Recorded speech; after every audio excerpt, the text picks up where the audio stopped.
Charles Hoskinson, of course, is founder and CEO of Input Output Global. He's been deeply involved, a pioneer of crypto since more or less the beginning, playing a pivotal role in the growth and crypto movement in both Ethereum and at IOHK with Cardano and the incredible team there at Cardano and IOHK. We have the pleasure of working closely with parts of the Cardano ecosystem, including our friends at Cardano Catalyst, at Catalyst Swarm. We're meeting with Emergo next week. It's a very beautiful, very strong, and very multi-level partnership and friendship that we enjoy with Cardano. Cardano is moving into an exciting new phase of decentralization called the Voltaire era, which is the most recent step, and we're really looking forward to hearing about it from Charles. And Charles, when I saw you in Denver at the Rare Bloom event last year, I remember you saying, and I tweeted it, you said you are sick to the back teeth, or words to that effect, of organizations claiming to be decentralized when they're actually not. Right. And I found that really inspiring and very insightful. And it's just a great pleasure to have you here with Ben for a fireside chat. So let me hand over to you two gents. Thanks for joining us. Thank you, Janet. Great to be chatting with you again, Charles. And yeah, I guess there's an awful lot going on with decentralization in the Cardano world, which would take more than the 20 whatever minutes we have to summarize. But it's been amazing to see and inspirational.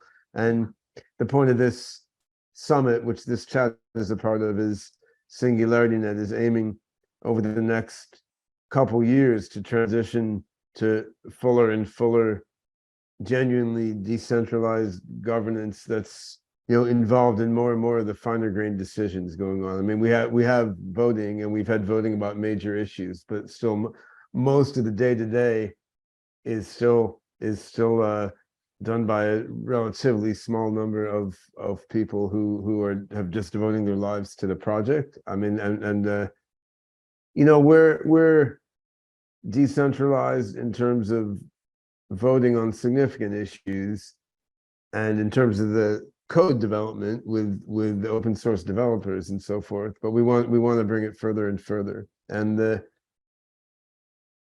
I said in my introductory remarks this morning, the reason I'm so urgent about this now is not only that it's important for the healthy development of any blockchain project that aims to be decentralized, and what we promised SingularityNET we do in 2017. It's when we founded SingularityNET. It's also, I think, it's plausible that we're just a few years away from a real breakthrough to AGI. And I've been an optimist on this for a while. Since ChatGPT, more people are getting optimistic on this front, right? Kurzweil had said 2029. I think that's reasonable. Could it be a few years earlier or a few years later? Absolutely, right? What happens after that is singularity, transition from AGI to superintelligence, which is a whole other topic.